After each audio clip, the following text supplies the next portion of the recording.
Hmm. So here we are. I feel like all of you are in the right place, and whatever has pulled you here, you have a sense of the alignment around that. But here's a few words that landed for me over the last few days as I was just preparing the things that we needed to go through today. I really feel like the energy of this program is intended for women who want to love deeply, surrender fully, or love fully and surrender deeply, and enjoy the experience of being in sacred union with a man who is masculine, but also do that in a way that is deeply honoring and reverent. And so feel if some of that lands in your body and what it evokes in your body. I'm going to be inviting you to do that often. How does this land in your body? What happens in your body when I say these things? Do you open? Do you close? So continue to try and notice that as well. So a couple of key things that we need to go through, and I have put a couple of these in the email and the telegram. So when we talk about theory, I'm usually mostly going to use the term men when I'm teaching. There might be times where I refer to the masculine, but I do want to acknowledge they're not the same. And we're going to talk about this more. So we all have masculine and feminine energy inside of our bodies. This is something that I came across from a tantric perspective. If you're not familiar with my lineage, I come from a tantric lineage of teachers. And something that's very common in that is the acknowledgement that just because we are in a female body doesn't mean that we are feminine all the time. Sure, we might feel more naturally in feminine energy. Sure, we might feel better in that. Sure, we might enjoy that. But we also have masculine capacity. And it is a spectrum, meaning the way that my teacher Michaela says it is we move up and down this spectrum.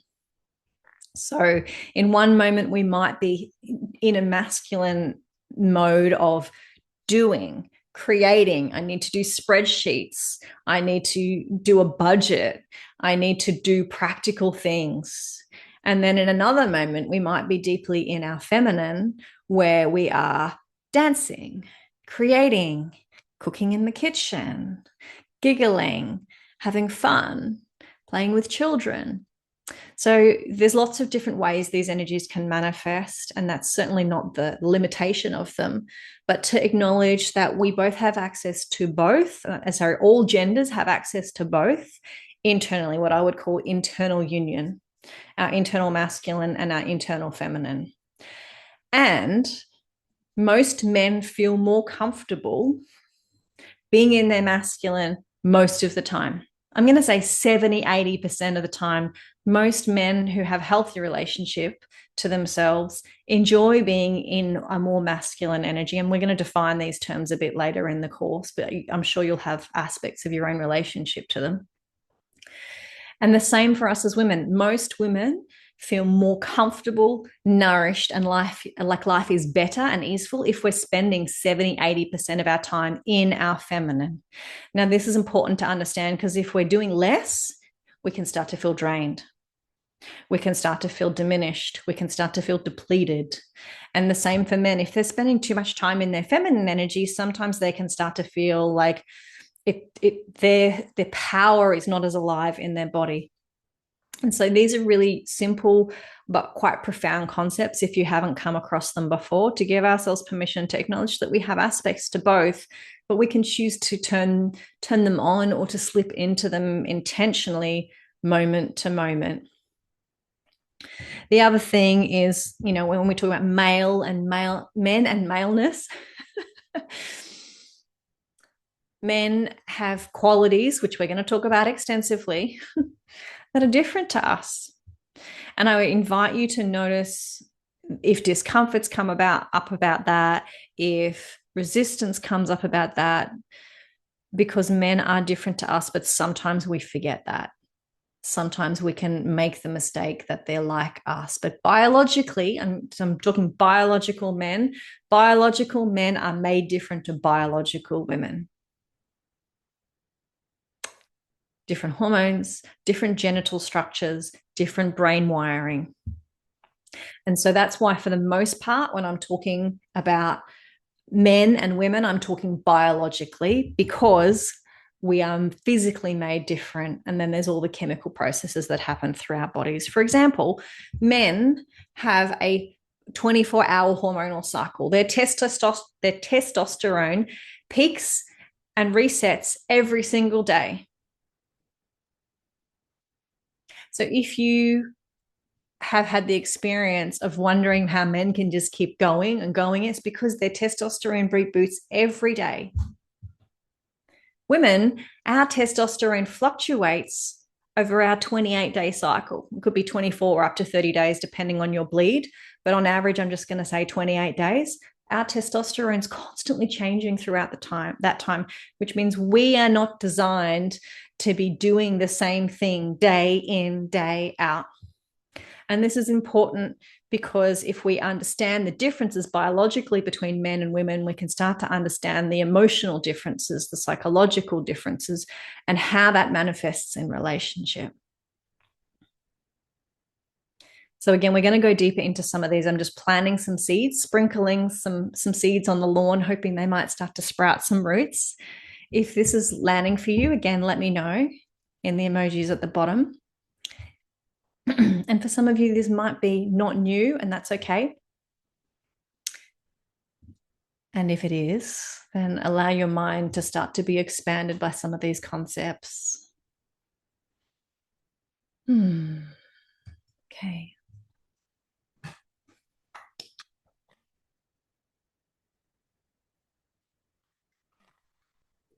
So I mentioned that the tantric philosophy is that we have access to both energies in our bodies at all times. Some would say we are 50% masculine, 50% feminine. I wouldn't define it in that way, that it's a lot more nuanced than that. The way that I would define it is it's a moment by moment experience. So as I said, we can move up the spectrum of I need to access more masculine energy in this moment, or I need to access more feminine energy in this moment, or it feels good to be in my feminine energy more right now, and I can let more of the masculine be reduced. The reality is, though, we are rarely 100% in our masculine or 100% in our feminine. Some people would argue that. I don't personally agree with that. It might be 95%.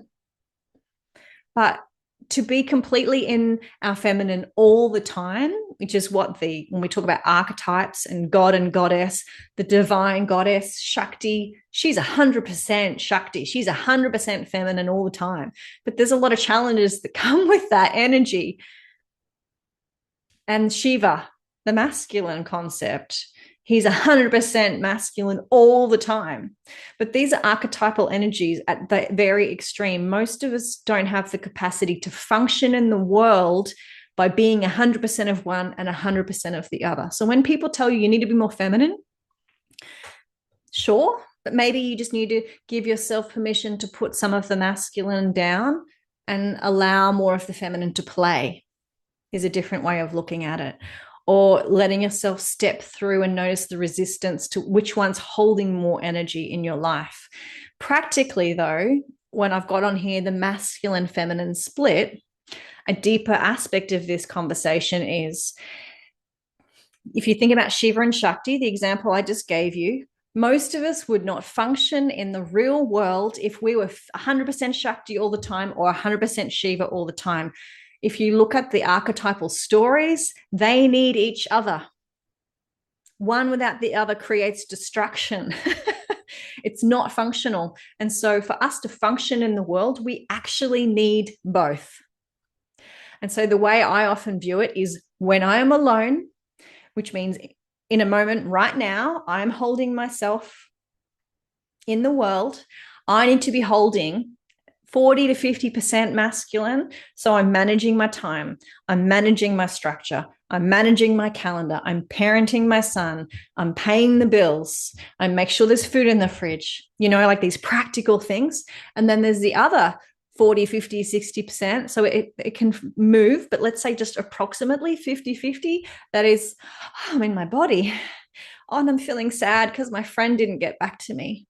And I'm feeling arousal. My pussy's feeling a bit juicy today. And my heart's feeling excited because there's things to look forward to on the weekend. And oh, I'm looking forward to that really nice dinner that I want to make tonight. And so there can be the pleasure and the sensation or the creativity, which is more the feminine quality. We can hold both. We do hold both. But the reason I want to talk about this is when we are in a moment, a physical moment in the world on our own. So whether you live alone or whether you have a partner and right now you're alone and he's at work, you're holding yourself. So know that part of your masculine is holding you. And that's also the observer. The masculine is the observer, the witness. Whether you're witnessing me and you're noticing your own thoughts, that's part of your masculine. And then the feminine of, this is how I feel. That word evoked something in my body. I'm excited about that. I'm curious about that. I'm scared about that. So noticing these dualities that happen internally and that it's expected to have both, because again, if we are living in the masculine all the time, then we start to feel depleted. And if we're living in the feminine all the time as women, we can't function in the world. So I know women who don't operate in this 50-50 when they're alone, and they can't pay their bills. They can't get anywhere on time. They have no capacity to function in the world that requires some structure. They don't have enough food in the fridge to get their kids lunch, to get the kids to school on time. Is this making sense? Please give me some emojis or some comments. Is this making sense to you? Do you know women like this? They're just so scattered. They're beautiful and they're soft, but they're just vague. And that's because they're spending like 60, 70, 80, 90% of their energy is in their feminine all the time. And so they're not really functional in the world. And versus men who can do this too. They're so rigid. They're so not connected to their feelings that they're 70, 80, 90% of the time in their masculine energy. And so they don't have some of the beautiful qualities that the feminine brings. So again, I'm talking internally. I can't see any. How you're responding to me. Did anyone give me anything? Is my Zoom playing up? Is this making sense? Yes? Yes. Okay. Any questions? Pop them in the chat if there's any questions. All right. All right. So the last thing I want to talk about on this slide around this concept is the bottom point. So I was just talking about the masculine feminine split and the 50-50 inside of myself. And again, you have to do this even if you have a partner, because no one is with us all the time, 24 hours. I mean, sure, energetically, spiritually, but I'm talking in the practical, physical world. So then imagine you're with a partner, whether you have one or not. Just imagine there's a man with you. You know, he's taking you out to dinner. He's taking you away for a weekend. He's organizing the kids, getting the kids to school, any of those kind of things. Could even be your boss organizing a meeting and they're saying, this is what needs to happen. This is the time it needs to happen. These are the things that need to happen in order to get to that point. Those are masculine structures. So when we are in connection or union with a man, and it doesn't have to be a man, it could be a woman who's holding this pole, but I'm just going to keep it simple and say with a man in this example, he's holding the masculine pole 70%, 80%, 90%. He's holding that structure, that directionality. And what that means is we can go, I've been functioning all week on my own in this 50-50 of like, I need to manage time, I need to manage structure. And it's like, now I'm with him, I can let some of that go. I can go, he's got it. So feel that in your body. So going from this 50-50 to like, I can go up to 70, 80, 90 in my feminine and know he's got the other things. And so there's a softening that happens in us. And so, where I see a lot of people get confused is this idea that, again, we need to be 100% feminine all the time or 100% masculine all the time. It's not realistic, it's not practical. But if we understand to function alone, we can have both 50-50 or thereabouts. I'd probably say I'm more 40-60, but it's a range, it's a spectrum. And then when he's here, when we're in engagement, that we soften back and we slip into this 70-30, where he's holding 70% of the masculine and the decision making and the structure. And then we're doing 70% of the feminine. That doesn't mean that we're completely unconscious. It doesn't mean we might go, oh, what about that thing? Or I've just noticed the time, and he's like, okay. And then he gets back on it again. So anywhere from 70-30, meaning 70 in your feminine, 30 in your masculine, up to 80-20 is common. And these are not hard and fast numbers. It's just to give you an idea or a reference point that the way we interact when we're with a man shifts.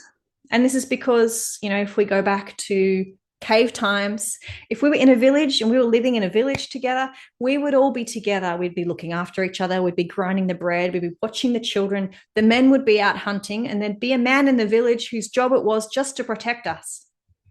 We would have him, and we could be in our feminine 70-80% of the time, all the fucking time, because that's how life was built then. It's not how most of us live now. So can you get that, the contrast of that?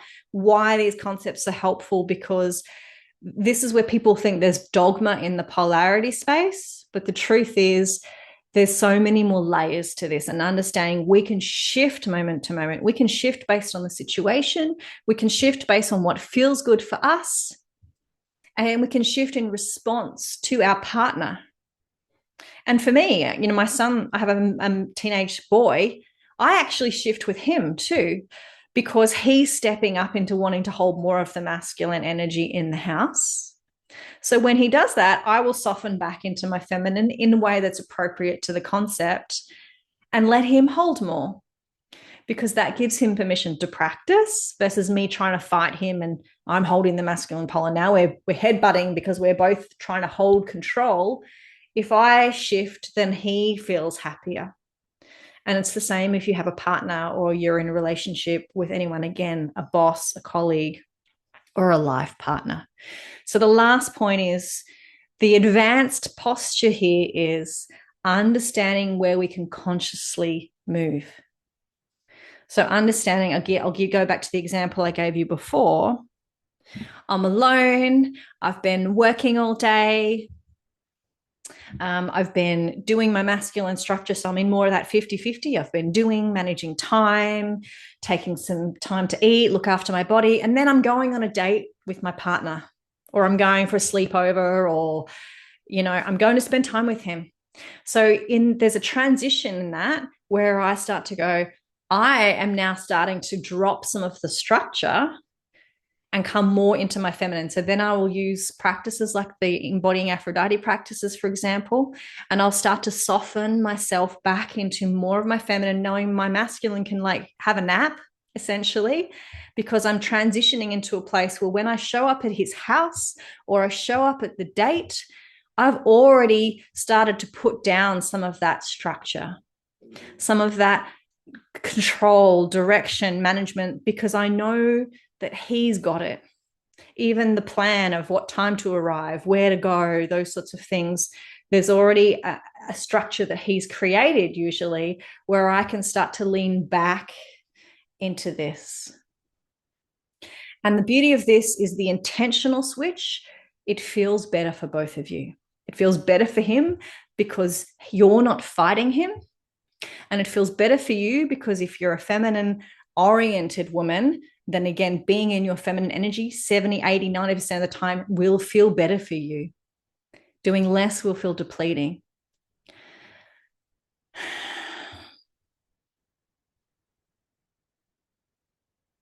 The ability to know when to switch and how to switch is where embodiment comes in.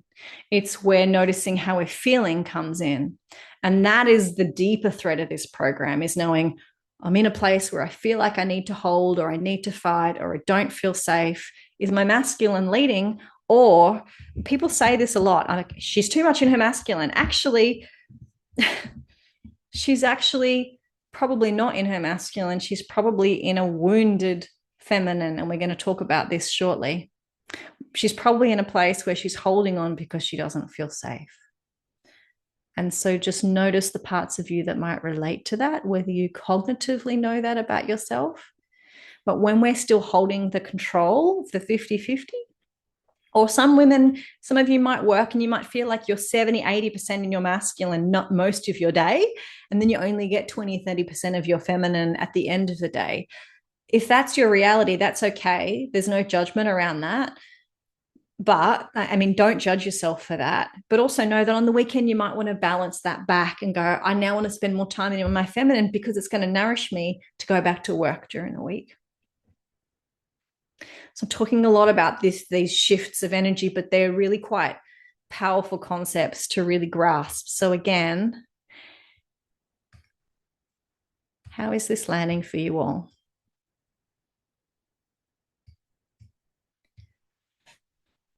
So I've been using these terms and I'm aware that I haven't actually defined them specifically. I have given you some rough concepts around masculine and feminine, and I will define them later in the course. But in the interest of time, I'm just going to leave it at where it is for now.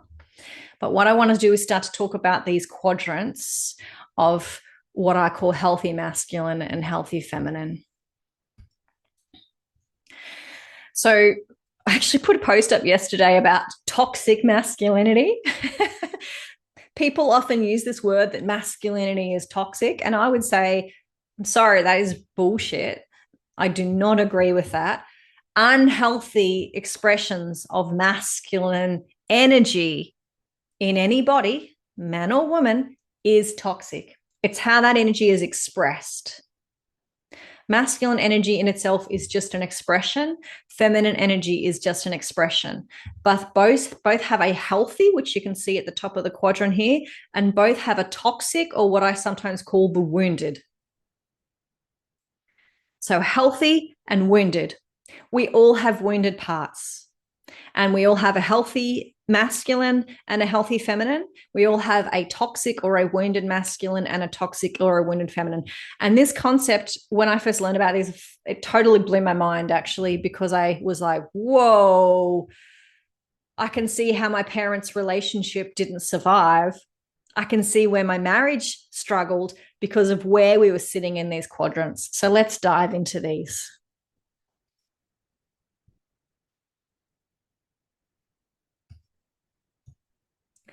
So, the unhealthy or the wounded masculine.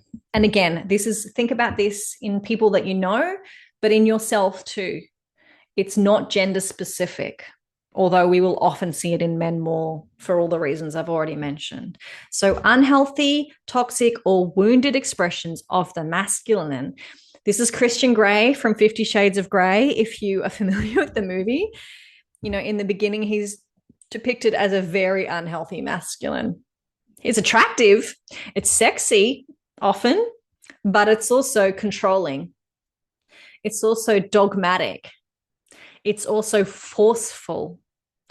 So this kind of masculine expression, or man, we'll often see in the world, men and women, they're competitive, they're driven by money, they're driven by greed, they're disconnected from their heart. They analyze things. They're dismissive emotionally, so we can feel just completely dismissed. If we talk about emotions, they're just like, emotions are not important. Analysis, numbers, data, money, mining companies come to mind in the energetic of this as well. They're often very head-centric, very driven, distant, cold, avoidant is another word if we talk about nervous systems. They're driven by power. They're also really often connected to primal desires. So the thing that's attractive about a man, particularly who has access to this energy, is he can be powerful. He can be wealthy. He can fuck you like mad if you're into that, because he's primal. But if you look at the bottom, he's not connected to his heart.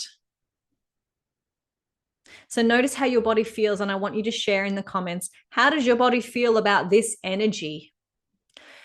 And you might notice that you have people in your life that this reminds you of. I'm going to get you to do some journaling about this over the next few days. But how does your body feel about this? So for me, my throat contracts, my heart feels a bit like jittery. It's like I can feel I'm not breathing much because this energy it's quite restrictive. And I was thinking about this last night, actually. My first real boyfriend, out of high school, he was like this. He was incredibly controlling, incredibly possessive is another word that I don't have up there. He was highly jealous. If anyone looked at me, I didn't have to have done anything wrong, but if someone looked at me funny, he would lose his shit. So this is the wounded masculine. He looks strong on the outside. He might even be fit and healthy and wealthy, but on the inside, he's emotionally wounded because his heart doesn't feel safe. So this comes from his wounding. So if we flip all of these into the positive, there's gifts of some of these qualities, which we're going to talk about, but we need to understand the unhealthy so we can recognize it in men around us and women around us. Again, we all do it. But also notice what our relationship to this energy is. Where do we go with it? Do we contract? Do we get scared and run away? Does it turn us on? Do we want more of it? We all have our own unique response. Not attracted to it, defensive, feel trapped, like it competes to control me. Yeah, you go on alert. Oh, this is my dad. Interesting. This feels normal for me. That's okay. That's okay. Just notice it. That was my dad, but he's evolved as he's aged. Yeah. It makes me want to be defiant. There's a little bit of brattiness in there. Reminds me of my friend's husband. I judge it and I feel disgusted by it. Yeah. Great. All really powerful responses there. So this is big energy, right? Like, I mean, so we talked about the spectrum. Oops, I took my picture off and you can't see me. But when I talked about the spectrum earlier, this is at the high end of masculine expression. This is the peak. There are much more watered down versions of this that we see in the world, but this is like the most triggering end, so that I can paint you the full picture of how unhealthy it gets when it goes out of balance.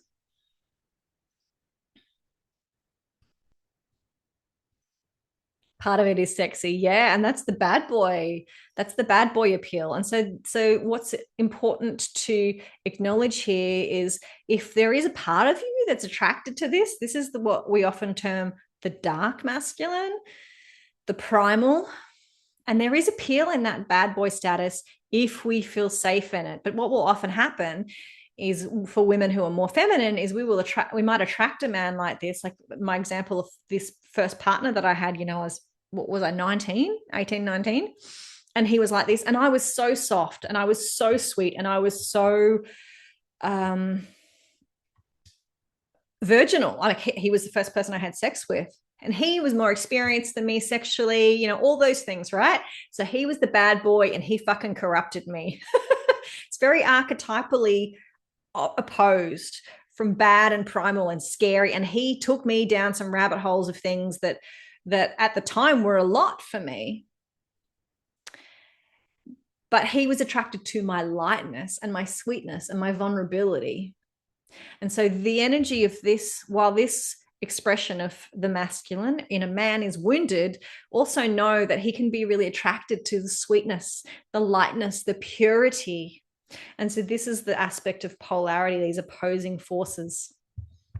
So what happens and you might meet a man like this or know a man like this, like someone said, their father, and he's matured. He's come into his heart and he's come a bit more out of his head into his whole body.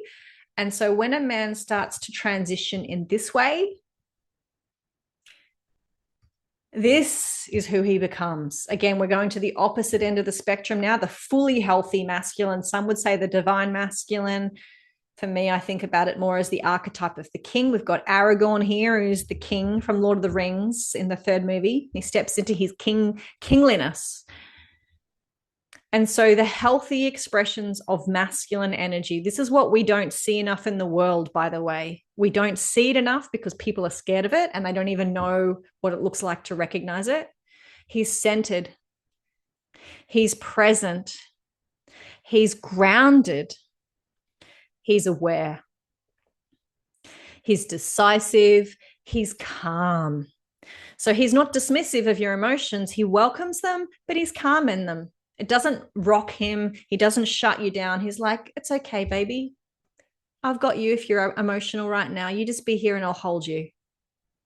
He's attuned and compassionate because he's connected to his heart.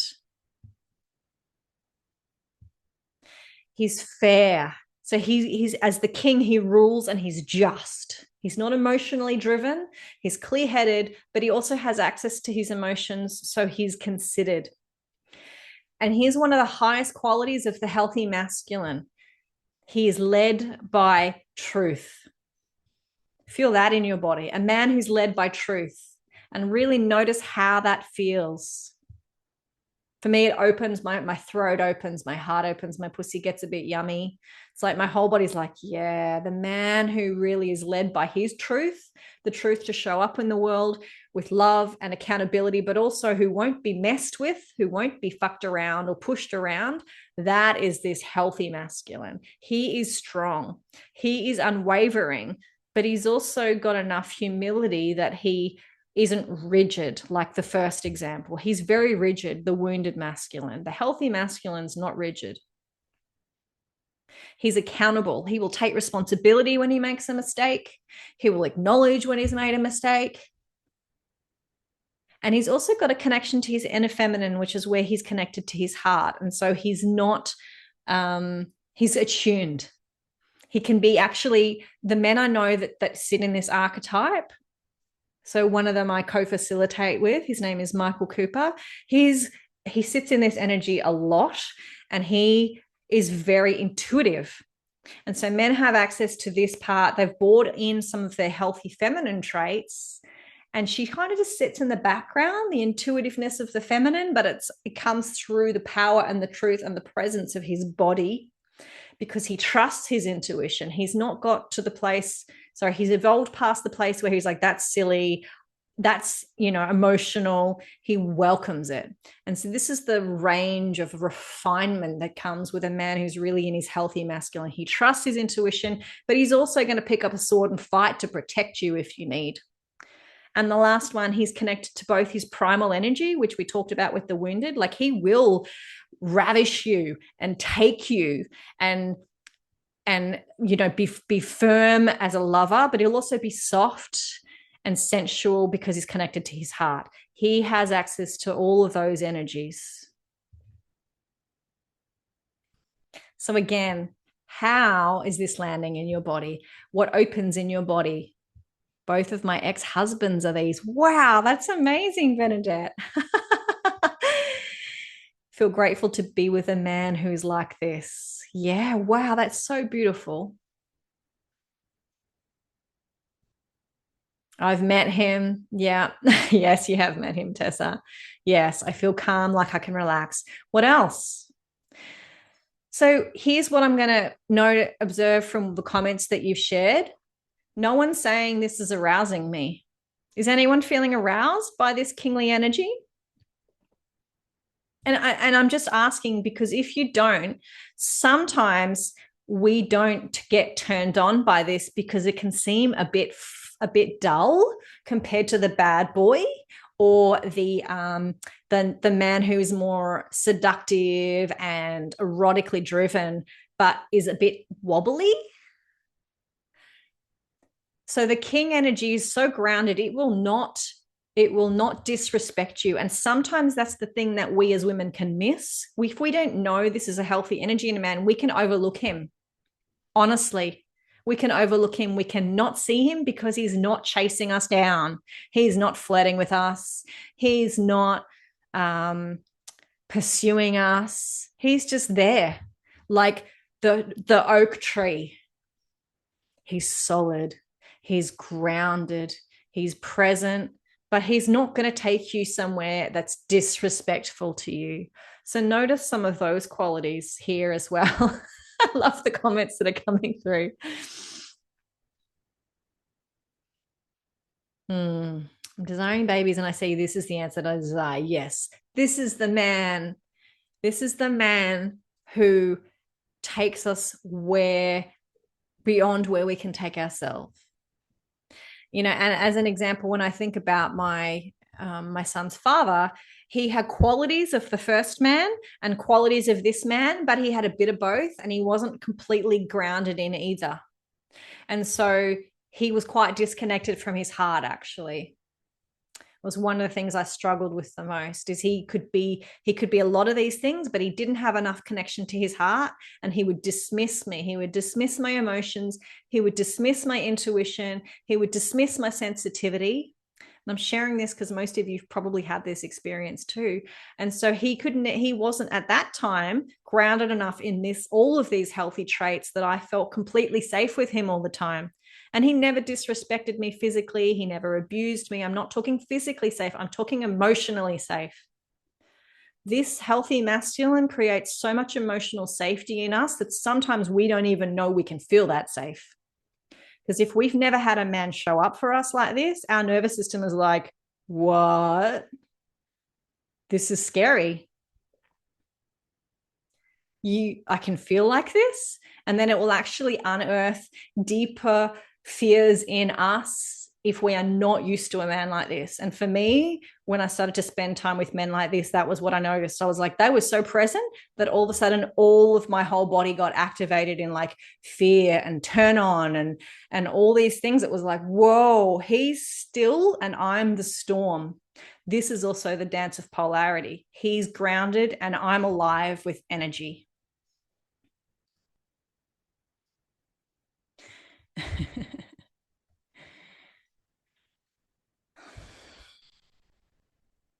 Yes. So it's common. You will notice while I'm talking about these as 4 quadrants that you'll often notice men who have qualities of both. And also, we're going to talk about the feminine because they'll also have access to some of those qualities, as will you. I'm loving the conversations here, and I'm loving the things that you're noticing around these energies. So again, just feel this energy in your body, what it does to you and what it makes you want or not want. And if it feels unfamiliar, it's okay. It just means you're not used to this level of safety in a man. And sometimes we're not. If we come from abusive environments or if we had a partner who was toxic in his, we're talking particularly abusive relationships, then this will feel super weird. So let's move on to the feminine and more of the wounded feminine. So this is what I would call princess pose. Hence my picture of a very young Paris Hilton. To me, she was so princessy and just like, ugh, maybe want to vomit. The way that she was showing up in the world at that time. I can't speak for her now. This is a picture from many, many years ago, but it's the representation of the archetype of the wounded feminine. And again, men have this too, just as much as you do. So notice the parts of you that speak here. She's insecure. She's anxious. She needs validation. So she wants attention. She's like, do I look pretty enough? Am I smart enough? Do you want me enough? She's a bit needy like that. She can be whiny, like, Daddy, I want this.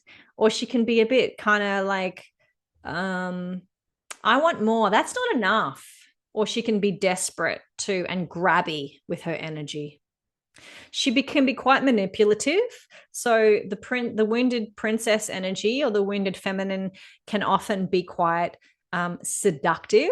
So she plays on the innocence, that innocent, seductive energy that younger girls or young women have that they don't even realize that they have, how sweet they are. They actively manipulate that energy to wrap a man around their finger. So that is what I would call shadowy behavior, meaning it's driven by wounding. It's not driven by a healthy expression. She's a very emotionally unstable. So what this means is she's so driven by her emotions that she doesn't have access to a little bit of logic or clear thinking or even discernment that I talked about earlier. She just expresses her emotions all the time. She leaks them everywhere. She drops them everywhere. She vomits them everywhere. And she can be a lot. So the wounded feminine is a lot. She's messy. She's emotional. She's sexy. She's erotic. She's innocent, but she's a lot. Like, it's just chaos. It's just messy, messy chaos. And so notice if you relate to any of this in yourself, or if you've been versions of this, and don't judge yourself for it. It's an evolution as we mature. I've definitely been this. She doesn't moderate herself. So she doesn't have awareness of containment or discernment. She's just like, she'll have sex with whoever she wants, or she'll be frivolous with her money. Daddy will give her more. Like, it's all of that energy of entitlement. The princess is very entitled. The wounded feminine is very entitled. You need to give this to me because I'm me. And she has no real self-control. Could she protect herself in a fight? No. She'd be cowering in the corner, crying for daddy to come and save her, for the king to come and save her. So again, notice this energy. Notice if you relate to it. You might have had partners that had this energy. You might have experienced it in women. And how does your body feel about it? For me, it definitely makes me want to vomit.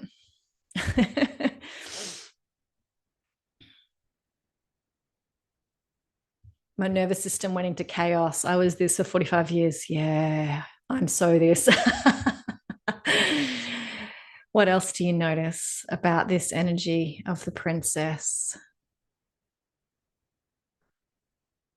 And what I want to say is we can have moments. So when we talk about these 4 quadrants, I'll bring the picture back up for you soon. We can move through all of them in a day. But the more mature we get, the more embodied we get, the more discernment we have, the more we listen to our embodied wisdom and move through our wounding, the more we live in the healthy quadrants more and more often. So for me, very, very rarely am I in the wounded quadrants anymore, but I've done a lot of work to get there. And there's still moments where I might feel myself start to slip back, and it's like, but I will catch it. Whereas in the past, I lived in this place. I didn't even know there was another option until I had this sort of framework of understanding of, wow, there's another way to be. Yeah, I love this. I would expect to be rescued and chuck tantrums. That is so this energy. I love that. Yeah. Yeah. My teenage daughter does this at times. Yes. My teenage son does this at times. Yes, indeed. It is a level of maturity, Amanda. Yes. But how do I want to say this?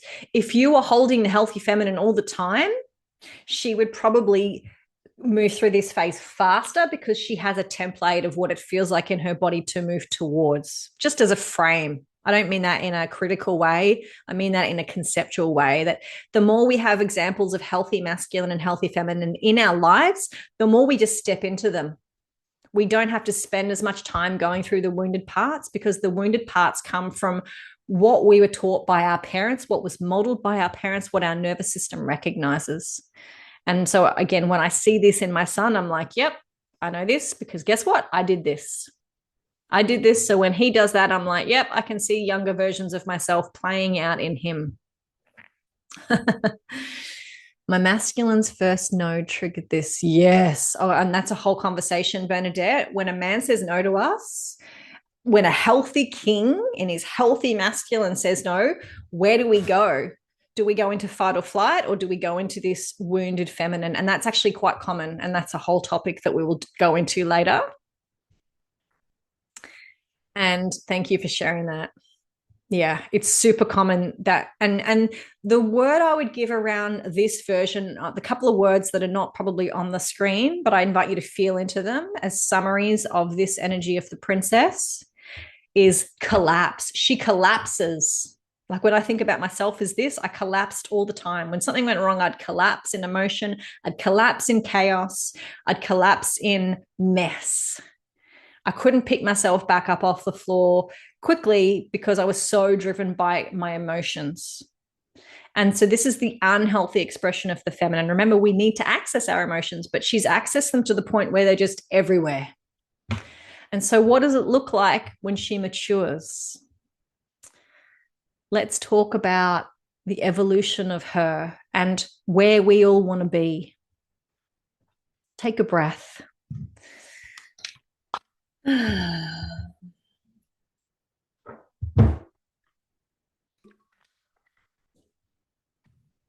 Okay.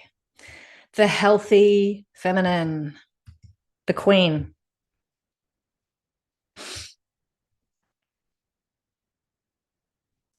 So, healthy feminine energy. Again, we do not see much of this in the world. We see wounded masculine and wounded feminine. We see very little healthy masculine and healthy feminine.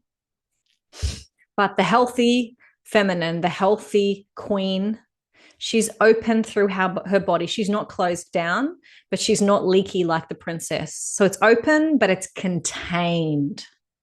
She's expressive, but not leaky, meaning it's not messy all the time. It's just expressive in the moment. So she feels when it needs to be expressed, and she has attunement about what is the appropriate time or place to express it.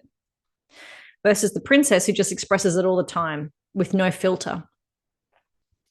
She's self-assured. She has what I would call a strong spine and an open heart. She has her own back. She can pick up a sword and she could fight to protect herself as a warrior, a warrioress.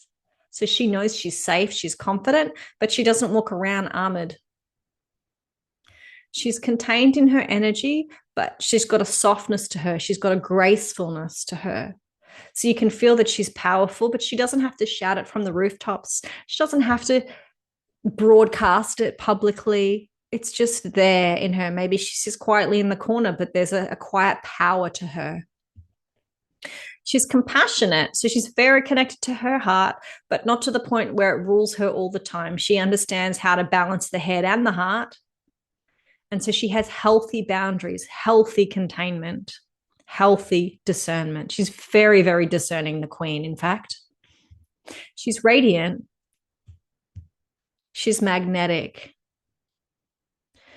She has access to her inner masculine. That gives her strength. It gives her fierceness. It gives her safety. And the safety helps her to feel more able to open as a woman. And so she has this energy of sovereignty, of regalness, of grace that is very queenly. Can be understated.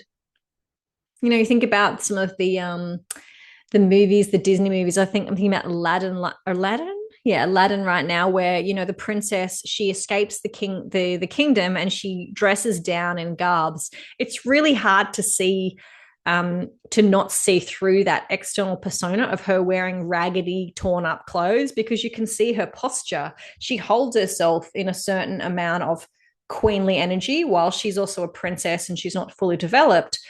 She still has this regalness to her. And so it's hard to hide that regalness. It's not penetrative, it's not in your face, but it's there and it's undeniable. So feel of all of that. And again, notice, how does she feel in your body? How does your body respond to this energy? Do you recognize her? Did your mum display these characteristics? Do you have any women in your life who has shown you what this feels like? If not, it might feel a bit strange. And that's okay. It's okay for it to be unfamiliar or new. How is this one landing for you?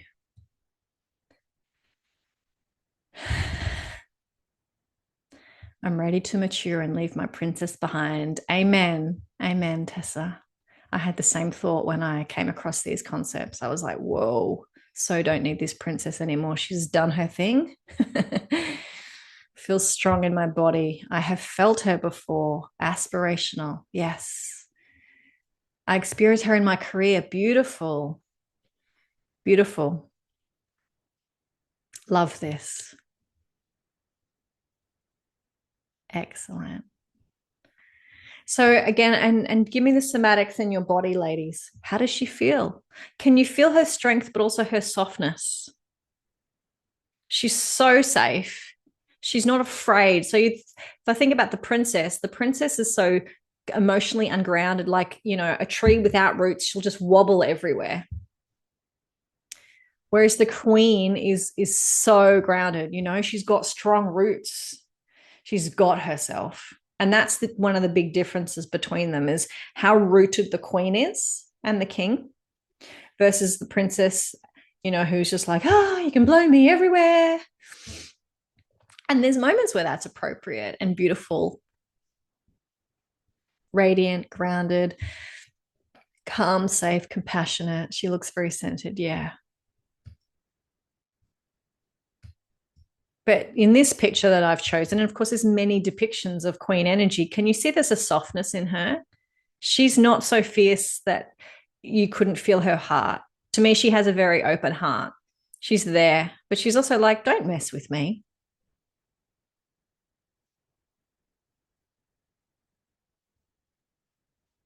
So breathing her into your body, and you're going to get to know her more and more throughout this program because we're going to be stepping into aspects of our queen energy, but then how do we transmute the queen energy, as in evolve it, to also be in devotion to the king?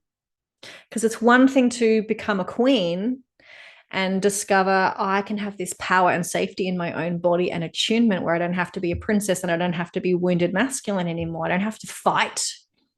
I've got myself. But then there's another level on that of, okay, I've matured. And for me, there's an exaltation of the masculine where we're then looking up at the masculine. So for the queen to look up at the king is a whole other step in itself. So these are layers of things that we're going to start to, I'm going to invite you to evolve through. And that's pretty exciting from where I'm sitting. All right. Any other shares about the queen before we move on?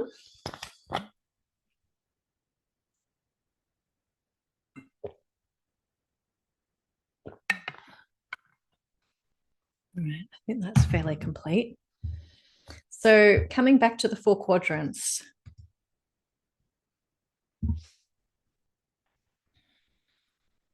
Again, I'm going to get you to do some reflecting about this over the coming week from a theory perspective. But just to leave that door open. My father, when I came across this concept, I was so gobsmacked because I realized my father spent a lot of time in the toxic masculine and the toxic feminine, and so did my mother. I was like, no one's ever given me an example, and this was, 10 years ago. No one's ever given me an example of what the healthy masculine looks like consistently in my life. No one's ever given me an example of what the healthy feminine looks like in my life. How can I blame myself for never having gotten there? How can I blame myself for having no framework in my body, in my nervous system for what a man would look like when he shows up as the healthy, or when a woman would look like when she shows up as the healthy? And so you may have your own version of that where you recognize some of these in your parents or in your caregivers or people who've been impactful in your life. I can remember an old boss of mine, and I would have thought when we were in great terms that he was really healthy masculine. He was very grounded and kind and compassionate. And yet the way that work relationship ended, he ended up not listening to me. And I ended up resigning because I started to feel bullied. So he started in the really healthy masculine, at least my experience of him. We worked together for a number of years, but then over time, he started to move into the toxic masculine quadrant for whatever reason. And when that happened, I went into my wounded feminine. I was like, I have to protect myself. And so I left. So sometimes dynamics shift moment to moment. Sometimes they're long-standing, deeply rooted. Here's the interesting thing, ladies. As my relationship to these things has changed, I've stepped into my healthy masculine and my healthy feminine very intentionally through all the things that we're going to journey through over the next 6 months, but also through working on my nervous system, through attachment theory, a whole lot of other things that layer in. My relationship to my dad has started to change, and he has started to step into his healthy masculine. So here's a concept that I'm just going to plant another seed on because we'll talk about it later in the course. As I have descended into my healthy feminine, he has risen into his healthy masculine. My dad takes, in some ways, better care of me now than he did when I was younger, because my mum was always in the wounded feminine. So he would be fighting her for control. And I played out the same patterns with my ex-husband. I was in the wounded feminine. I was trying to there's another version of the wounded feminine which I didn't describe, which is like overly controlling, but that's also relates to the wounded masculine. We can move back and forth between these quadrants. And so when I was controlling, there was no space for them to lead. And then as I started to slip back into descend into my body, my father has risen, and he, as I said, he shows up for me, but I let him. I wouldn't let him years ago. I didn't know how to ask. I didn't know how to receive him. I wasn't humble enough.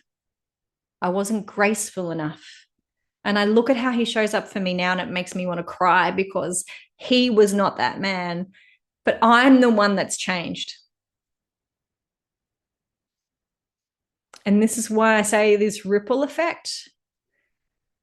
We change and things change inside of us, and then things start to change outside of us. And this is the power of this work through our whole body and through the lineage. And I know that I'm already setting the frame for my son because I'm not falling into the toxic masculine, toxic feminine patterns that my parents did all the time. Sure, I slip in there in moments. I got cranky with him last night, for example.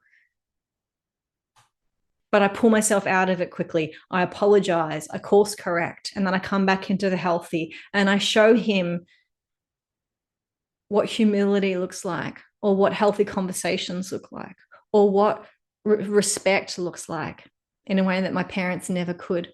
And so this is how we start to heal the people around us, just by showing up as better versions of ourselves. And then as we do that, ladies, the women around us relate to us differently. The men around us relate to us differently. The whole world pivots.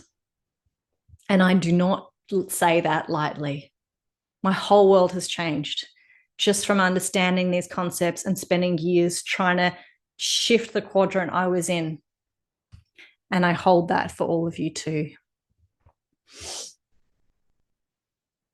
Can we hold the healthy feminine even when a man is in his toxic? Oh, that's a really interesting question.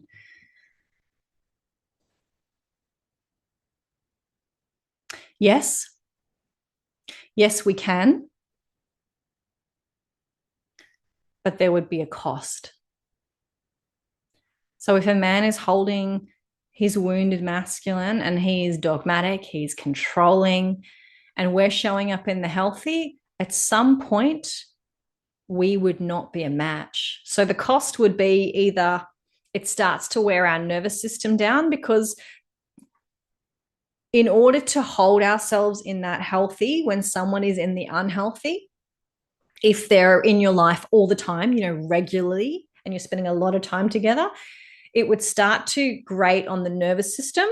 It might start to feel like, it doesn't feel good to be with this man. It doesn't feel good to be in his company, especially if you have men around you that are in the healthy. It'll be like, I don't want to hang out with them anymore. I don't respect their judgment. I don't feel safe.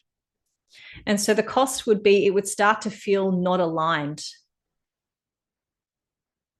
And I think organically that relationship would probably fall away, unless we're talking at a parenting relationship. Then we can do it for small amounts of time. But I'm talking more life partners or business partners or something. We tend to stay in connection with people where the frequency is aligned. So if the alignment isn't there consistently, then things shift. Like they move, one of us moves on.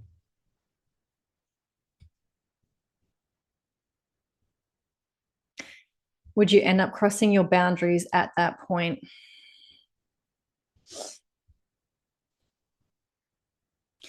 If you're holding your healthy feminine, you're contained, you're discerning, and you'd know how to stop before you overstep your boundaries. But my point, when I say there's a cost, it would be hard. It would be grating. So let's say an example, a woman who's in a healthy feminine and she's relating with a man in the toxic masculine, at some point she would just be like, I don't have energy for this man anymore.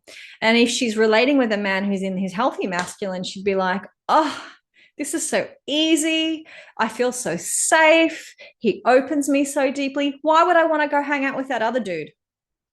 Where I have to hold my boundaries so firm, where I have to be on alert a lot, where I have to be managing my emotions after we spend time together just to purge him out of my system. So that's where I think there would be a natural coming apart over time, because your boundaries would be tested. Doesn't mean you would give into them, but they would be pushed regularly. And so for me, people who do that, I just find that they fall out of my life, because I choose to do what feels good for my nervous system now when I'm relating with people. If it doesn't feel like a match anymore, it's not worth the energy, because our nervous system tells us how we feel about someone more than anything else. And when I say nervous system, embodied practice is going to give you the language of your nervous system. These are excellent questions. Perfect. I'm glad this is landing. Isn't this life-changing stuff? And this is just concepts to really open your mind to some of the places that we're going to go. And I have a couple more things that I would like to finish on. So these are key high-level concepts. I've planted the seeds for some of them.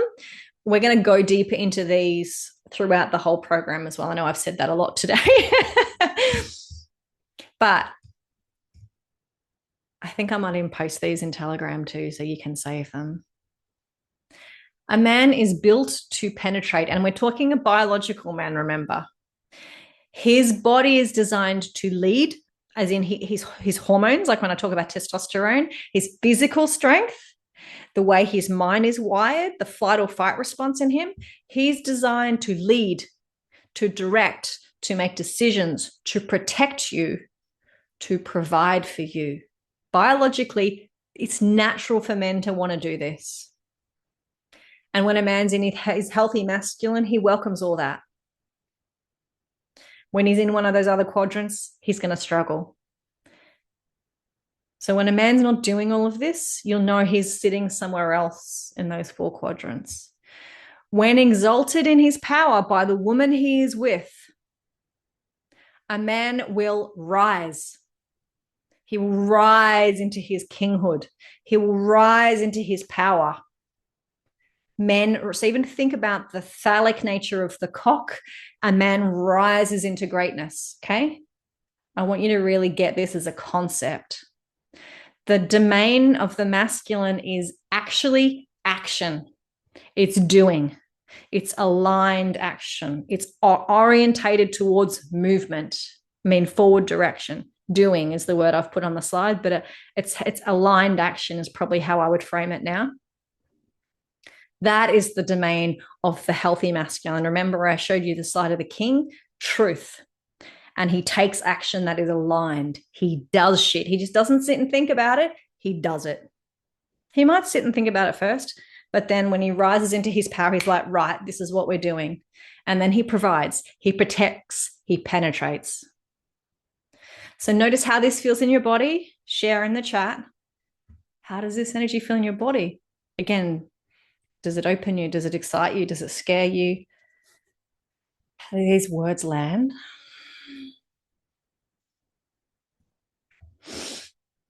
I want this so much. Yes. Beautiful. Love this.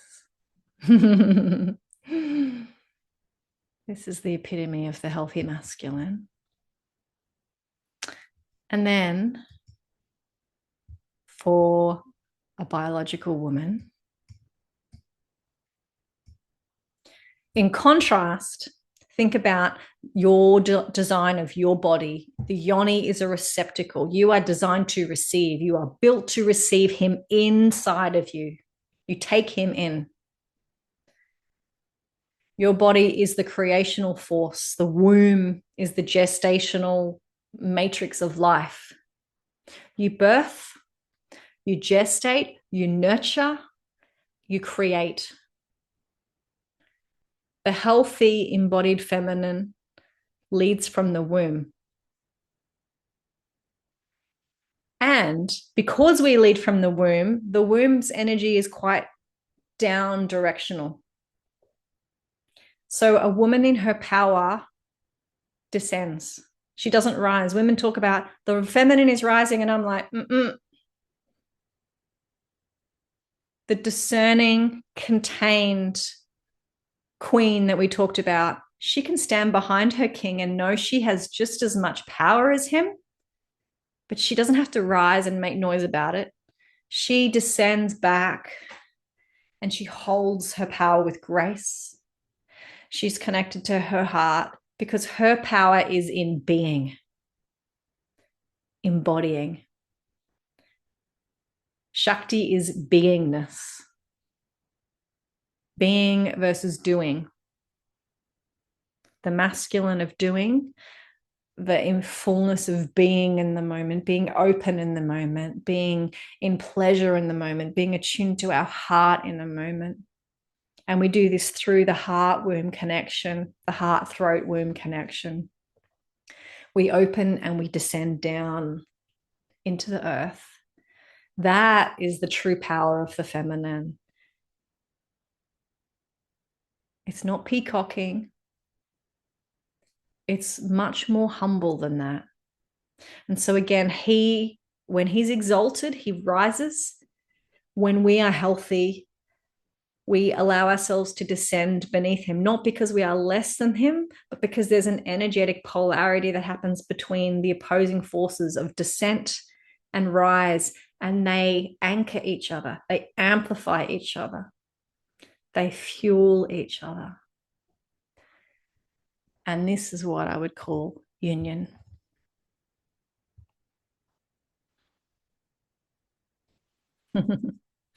Resistance around receiving. Yeah. We're going to be exploring that quite a lot, Bernadette. And it's common. Most of us, and again, this was me too, most of us have been taught to show up in more of a masculine frame because that's what the world validates us for. So to know that we can be received without having to do all the time is like paradigm shifting. And it takes repatterning in our system. Because if we get paid for showing up and doing lots of shit, then it's really hard to feel safe to do less. And for me, it's been years of slowing and unraveling my system and descending, slowing and unraveling it. Like honestly, the last 3 years, I'm constantly descending more and dying more, dropping into my womb more, letting more go, doing less, and starting to achieve more by doing less. But it's a slow process. I couldn't just flick a switch and do it. It's been slow and subtle, slow and subtle, slow and subtle, like a really gradual descent. And that's why I've used the word descent a lot when I've talked about this journey of devotional woman, because we need to descend into our bodies and our wombs so we can actually feel where we want to be in relation to him. If we want to devote to him, we need to get our ego out of the way and come back into the gestational magic, the primordial power of our womb and our pussy and our heart and our somatic body, because that is the thing that complements his powerful, potent rise into the king. And that feels like a good place to move on.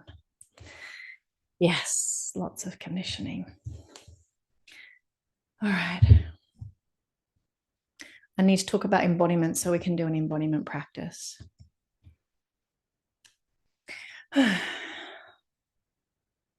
So why is embodiment important? Our body takes on the shape of our traumas. Read that again.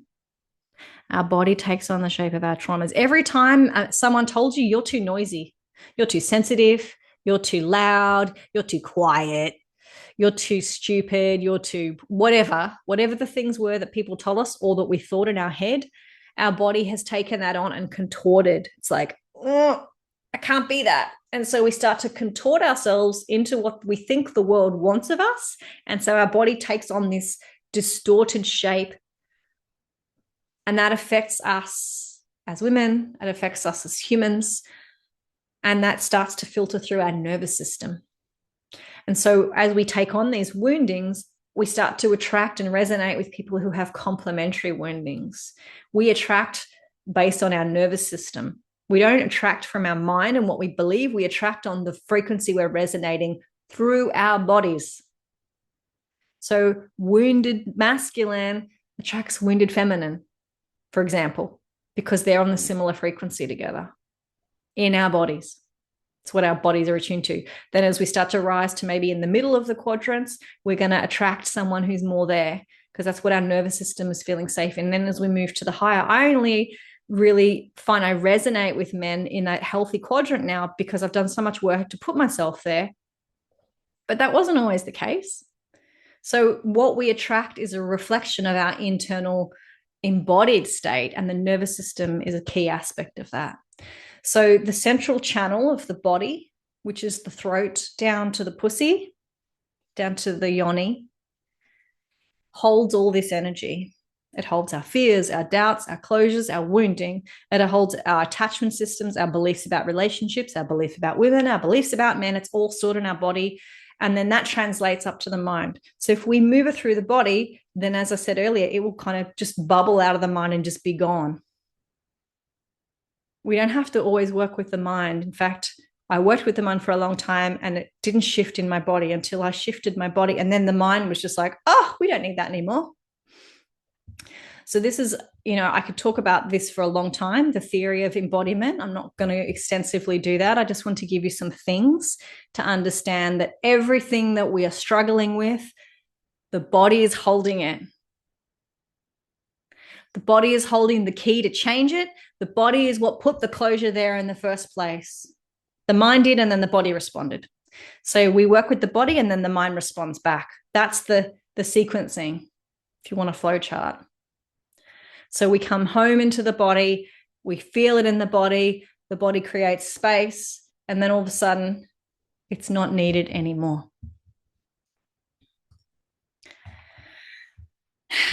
It is super beautiful. It is super powerful.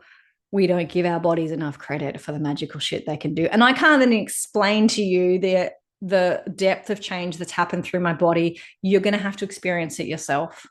And that's where we're going to start to go now. I want to do a practice with you. So let me briefly mention the embodiment tools.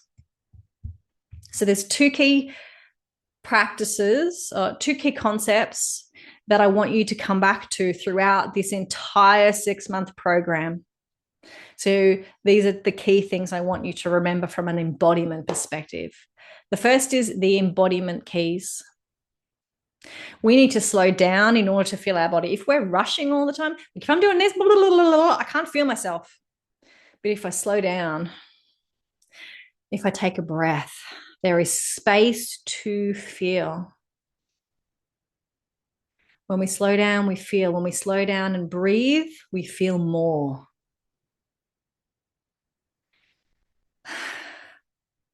Which is why I'm going to always keep asking you to come back to your body. How does that feel? What's moving through you? The more we come into our body and listen to our body, we can hear when it's, I'm not okay with that. I'm a bit unsure about that. I'm a yes to that.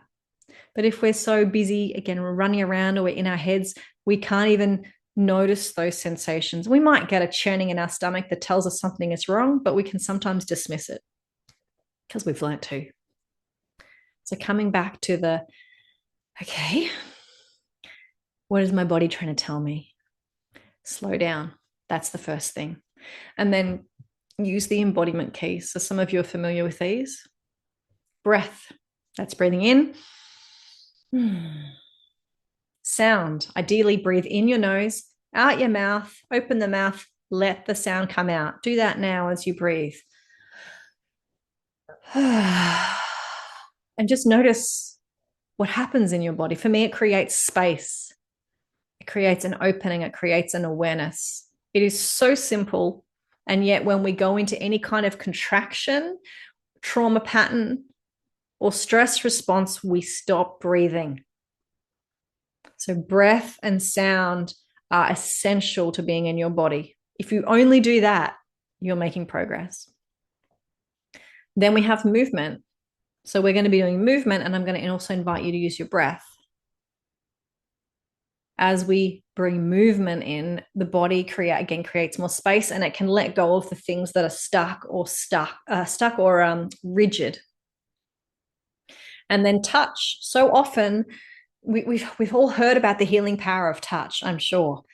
But do we do self-touch?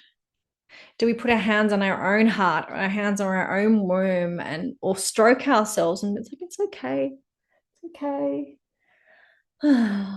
Treat ourselves like a child that needs love sometimes. To touch ourselves if we want to activate our sensual body. All of these things are examples of how touch is powerful. So these are your 4 embodiment keys. I want you to try and use them every time you do an embodiment practice. You'll get used to it after a while and it won't seem like effort. But initially, try and keep these front of mind. Breath, sound, movement, and self-touch.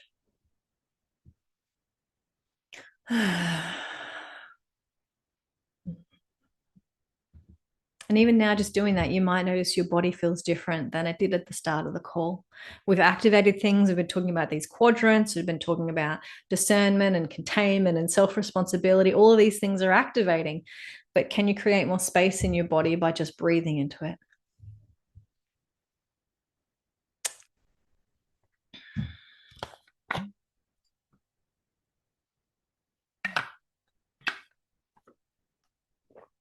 Okay. So the last thing about embodiment, the foundational practice that we are going to use every call, and I'm going to invite you to do every day if you can. If you can't do every day, 2-3 times a week for 5 minutes, is called moving what you are feeling. So this is a form of what my teacher, Michaela Boehm, calls non-linear movement. So there's 2 types of non-linear movement. I teach one of them in the Embodying Aphrodite course, so you'll get it there. I don't think we'll do it in this course, but this version of non-linear movement simply means it's not structured. So you're not trying to get somewhere. You're not moving your body in straight lines. And it's not driven by the head. It's not like it's like if we're dancing, we're like, oh, I want to move that way. It's not like that. It's like we're letting the body move itself. In effect, we become moved. The body moves us. We don't move it. One of the ways we do that is by letting go of appearance. Like, how am I going to look? And just move with what feels good or what feels alive in us. But also be aware it's not dancing. So I'm going to put music on, and sometimes we want to dance. Like, I'm dancing. That's not actually embodiment. That's movement, but it's not embodied practice, because sometimes we can dance in really habitual ways. And I want you to try and challenge that. That's what non-linear means, non-habitual. It's also not stretching, because I can put music on when I'm doing yoga and I'll just stretch and move with my body, but try not to stretch in terms of trying to change how the body feels. Like if you're feeling tension in your neck and I say, I want you to move as the tension in your neck, then it can be like, well, I want to stretch it. Well, how would the tension move? So it's maybe you're crawling around on the floor and you're moving as if you're feeling constricted. And that is what's one example of moving what you are feeling. You come into the body, you feel what is there. So let's say it's contraction in the neck or anxiety in the belly. Then I want you to move as that.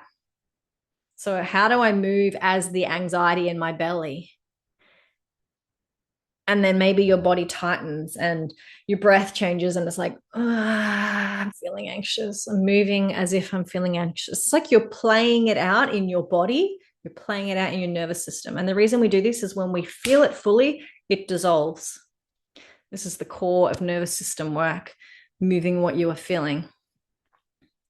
So when you go into a sensation or an emotion in the body, all you do is you try and move as that. Move as that. And then it will shift. So maybe the anxiety in the belly shifts and it's like, now my shoulders feel tight. Okay, how do I move as the tightness of my shoulders? How do I express that through my body? And then that shifts and it's like, now I'm feeling lightness in my heart. Great. How do I move as lightness in my heart? It will move, it will shift, it will change, often a lot throughout a 5 or a 10-minute practice. There'll be times where it won't change much because you might be feeling quite, stuck in a really intense emotion. But for the most part, it's going to shift a lot. And the thing to be aware of while you're doing this, breath, sound, and movement, the embodiment keys. So you're using your breath, you're using sound. So if you're maybe crawling around with that anxiety in the belly, you're like, what are the sounds that the anxious part of me makes? And then I'm feeling lightness in my heart. What breath comes when I'm feeling lightness in my heart? Like, So what this does is it gives permission for the body to feel it more fully. And again, it gives space to it. This practice is a lot about giving space to what we are feeling without trying to change anything. This is not an outcome-driven practice. So when I say it's not led by the head, we're not trying to get anywhere. We're not trying to fix anything. We're not trying to change anything, which is easier said than done. So the way, alrighty, because we've done a lot of talking and a lot of activating through the mind, and more than we will normally do in any class, by the way. But now we want to move it through the body. And that's why the embodied piece is really important. It's like we've done all that, and now we need to digest it. The body digests it through movement and breath and sound and touch, and the nervous system processes it through that as well. So I just need to get my music back up. So give me 2 seconds to do that. So what I want you to do is I want you to stand up, close your eyes, put your hands on your body. Notice how your body feels. Notice what it is feeling and where. And then start to move from that place. And don't think about it. Just intuitively notice how your body wants to move to express that energy or emotion. And open your mouth and let yourself breathe as you move. Just trying to move as the sensation, as the emotion. And breathing in the nose, out the mouth.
So continuing to move, I want you to allow your breath to really come in the nose, out the mouth with sound. Again, try not to move habitually. Allow your body to notice what emotions are there, what sensations are there. Feel free to move around on your feet, around the space. You do not have to stand still. What emotions are in your body now, or sensations, and how can you move as that? Open your mouth, let the sound come out as you're moving. Try to get out of your head and just watch your body move. It comes from the inside out, not the outside in.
So I'm going to invite you to come into stillness. You can stand or you can lay down and just take a minute to feel your body readjusting from that short practice. So just notice your breath.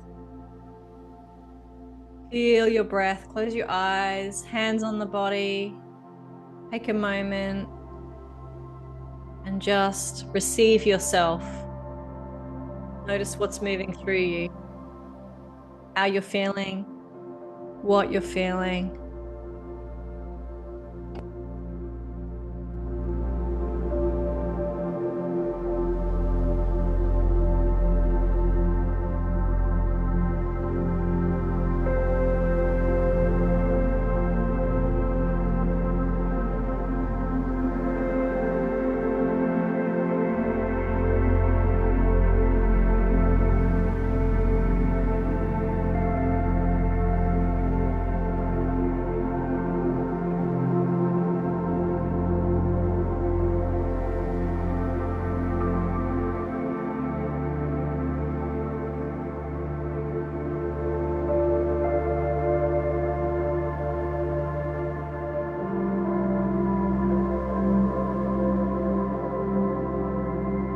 Breathing in and out, exhaling with sound.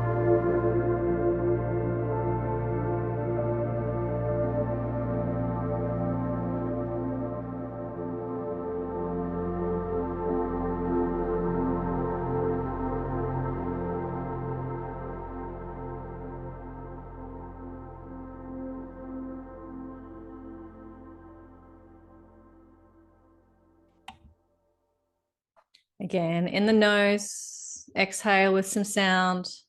3 breaths, feeling your body.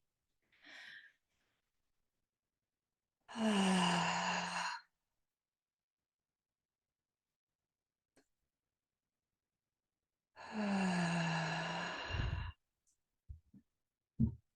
then I want you to close your practice, bowing your hands, nodding your head to yourself. Just a short connection to say thank you for making this time for yourself. And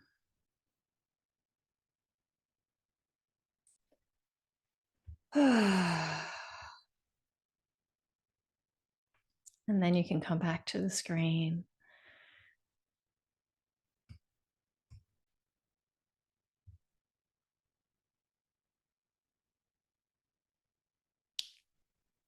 So let's just do a 1-word share. How are you doing? How are you feeling? Sensations in your body. What are you noticing in your body? If you just like to unmute yourself, or you can type it in the chat if that's easier, but you're welcome to unmute yourselves